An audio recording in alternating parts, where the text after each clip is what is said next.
In advising Ali to determine his employment status, the courts have to distinguish between employee and independent contractor through several tests which assist in explaining the nature of employment.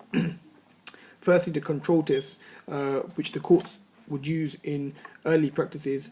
However, in more recent times, the control test questions on who has the right to control the employee. The issue is first arise on the what degree of extent does the employer have control over his employee's work. Generally, the employee is told what needs to be done and how it needs to be done. However, an independent contractor, moreover, is told what needs to be done. However, how they do it is their own concern. In the case of Ewan and Noakes, 1880, where Lord Justice Brumwell stated, an employee is a person who is subject to the command of his employer, as to the manner in which he shall do his work. However, the control test has evolved later in the case of Walker and Crystal Palace Football Club, 1910. Walker was employed as a professional footballer with the defendant club, and it has become important to decide whether Walker would be categorised under the contract of services or contract for services. The court held that he was employed under contract of employment because the club has control in form of training, discipline and method of play.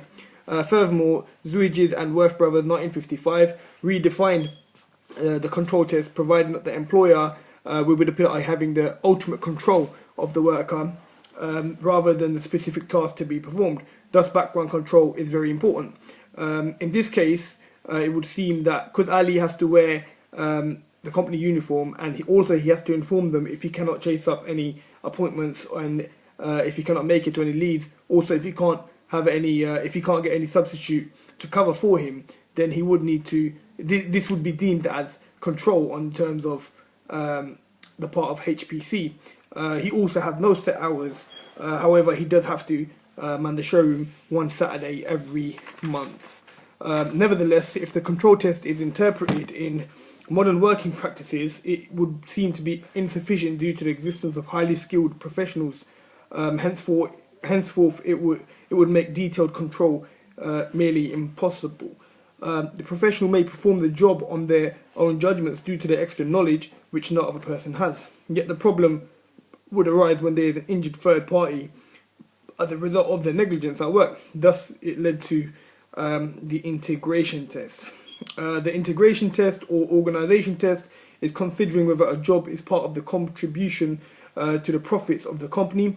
The test states that if a person is part of an organisation and his work is performed as an integral part of the organisation, then he is under a contract of service. Whereas under a contract for service, although the job is done for the organisation, it is not an integral part of the organisation, but an accessory to it. The test also states that it would be considered whether the job is done as part of the contribution to the profit of the company. In the case of this was illustrated in the case of Stevenson Jordan and Harrison Limited and McDonald's and Evans, 1952. Besides this, the test is helpful in determining the professional's position, where there is obviously no right of control over the method of performance, as in the case of Cassidy and Ministry of Health. In this case, as HPC provides Ali with customers' contact details who want new drivers at patios, he gets paid by persuading these customers to have a new driver or patio, receive the commission once they give the deposit to HPC. If Ali can't make it to an appointment, he has to arrange for a substitute. If not, he has to let HPC know and let them know so they don't lose the lead.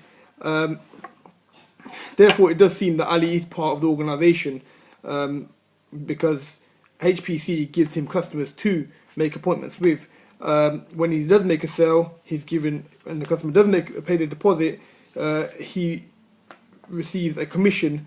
However, sometimes HPC do revisit the contract, the customer, and they reduce the cost of it. So Ali would receive a reduced commission. When Ali makes a sale, he becomes an integral part of the organisation as he is making their profits. Also, he has to man the showroom, which shows responsibility towards the company. However, the question arises on what the word integration meant, because Lord Denning never elaborated on it. Consequently, the multiple tests were involved, that were developed, economic reality test then comes into play, which would also be called multiple tests. This indicates the nature of employment by considering a wider views and factors, including wearing of uniform, provisions of holidays, pay, sick pays, also of substitute labour, methods of remuneration. In the case of ready-mix concrete and Minnesota pensions, Justice McKenna applied a three-point test to determine the driver's status. First, did the employees agree to provide work in return for a wage or remuneration? Second, did the employees agree expressly or impliedly to subject to the other's control in a sufficient degree to make the other master? Third, were there any terms in the contract which are consistent with it being a contract of service?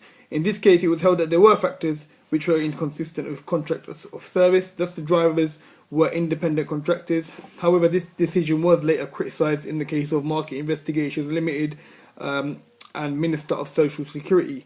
The three conditions in terms of Ali's case would be: the first one, Ali providing a personal service to HPC in terms of receiving work from them, informing them about substitutes. Also, his right would then be fettered and will not stop him becoming an employee under the case of McFarlane and Glasgow City Council. The second one is about control. There is control to a degree from HPC, as it does seem like a contract of some sort which contains restrictive covenants due to the fact that he can't work for a competitor company, and also it indicates employee status. The third point, there are other provisions of the contract are consistent, so it does seem like it's being a contract of service. HPC, however, could argue that Ali is in a business of his own, as he pays his own tax and national insurance. Also, he rewards customers out of pocket for new referrals.